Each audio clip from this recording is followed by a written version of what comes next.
1995, Sega released Panzer Dragoon for their ill-fated Sega Saturn system.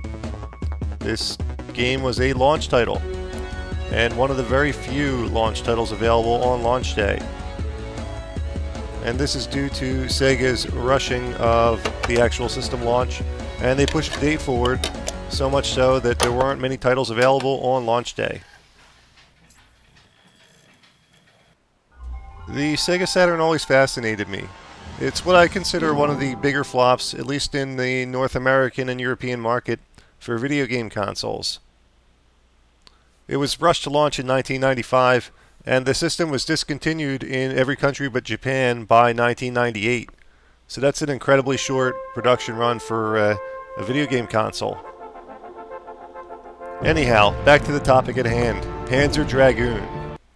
And some of you may have noticed, I got quite a few inquiries actually about this game, which is featured in my introduction montage.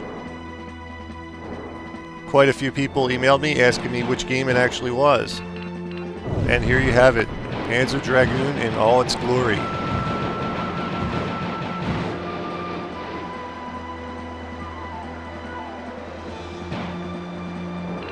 Alright, so the general premise of Panzer Dragoon is this. You control a person that's riding atop of a dragon, and you're armed with some type of laser pistol.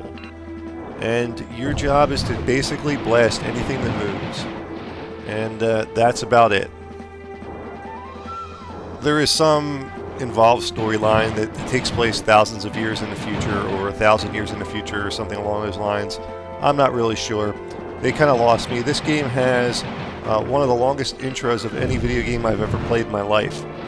I cut the intro out just because it was, first of all, I didn't even get through it. I stopped watching it about 8 minutes long. And the thing kept going and going and going, and there's only a 10-minute limit on YouTube. So, yeah, if I didn't cut it out, it would have been an entire review featuring just the intro cutscenes. So yeah, the story didn't really grab me. It didn't really seem to make a whole lot of sense. Something about dragons and killing other dragons, I don't know. Now the game control operates like this. You use the D-pad on the Sega Saturn controller to move your reticle around. And your reticle is a series of yellow-orange shaped boxes. And it's kind of a unique experiment as far as 3D games and reticles are concerned. It certainly doesn't look standard when you try to imagine a reticle. Typically we'd see something like little crosshairs. But I certainly see where Sega was going with this. It helps give you the illusion of depth in the 3D environment. I wasn't crazy about the reticle, but it was functional. Now, on the Sega Saturn controller, for your thumb buttons, you have 6 buttons, and they're laid out in 2 rows of 3, and they're marked A, B, and C, and X, Y, and Z. Now, the A, B, and C buttons all have the same function in this game, which is to shoot your laser pistol.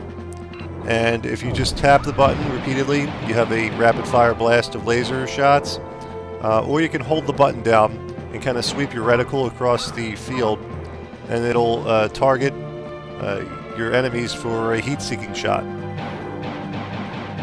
The Sega Saturn also has left and right bumper buttons on the controller, and you use those to rotate your character atop your dragon. And one tap in either direction will turn you 90 degrees. So you can target enemies on your direct left and right, or directly behind you.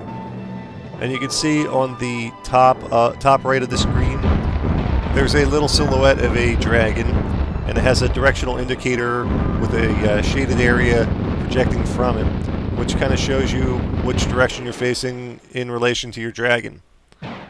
And also on that indicator, it has little dots that appear, and that's like your enemy radar to give you an idea of where within your field of vision your enemies are. Because they can move to either side of you or actually come up from behind you.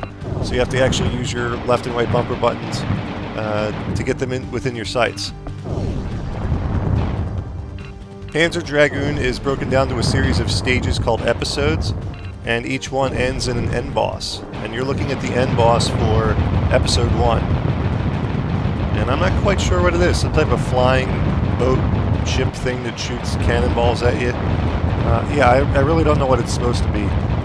But whatever it is, it's really not all that challenging to beat.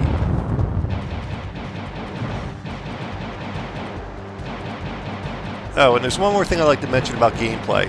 While it appears that you can control your dragon and fly all around the map area, that's not really the case. You have actually pretty limited control of your dragon.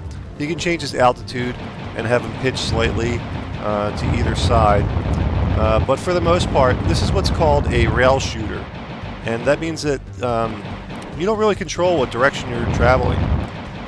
The gameplay itself actually kind of scrolls you through your predetermined flight path.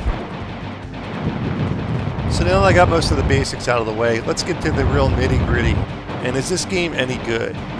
And to be honest, I'm not a big fan.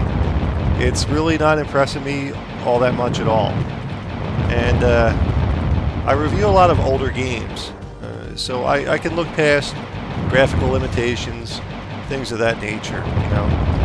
Yeah, I understand that this is a CD-ROM game for the Sega Saturn, so the graphics look pixelated and the details look a bit blurred, and things like that. But that's not what really bothers me about this game.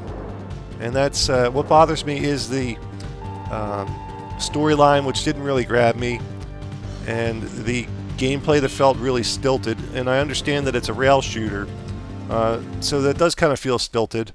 Because it is, basically. But other rail shooters actually can do a good job of making you feel like you're not so stilted and your flight path is so predetermined. This game, when it was released in 1995, actually got really good reviews, like 9 or 10 out of 10. And I don't see why. I can't imagine why the reviews were so favorable. I mean, the concept in and of itself isn't bad. It's not a bad premise. I just feel it was executed very poorly. And maybe the favorable reviews have something to do with the actual small number of Sega Saturn games released, especially at launch time. But like I said, the Saturn was a doomed system from the get-go. It was basically a marketing nightmare. The head of the North American division of Sega openly restricted and denounced RPG games because he felt that it wasn't a format that would work well in North America or Europe. Thought it was felt it was actually a Japanese-only kind of thing. So they openly suppressed development of RPGs, and they also made another gaffe.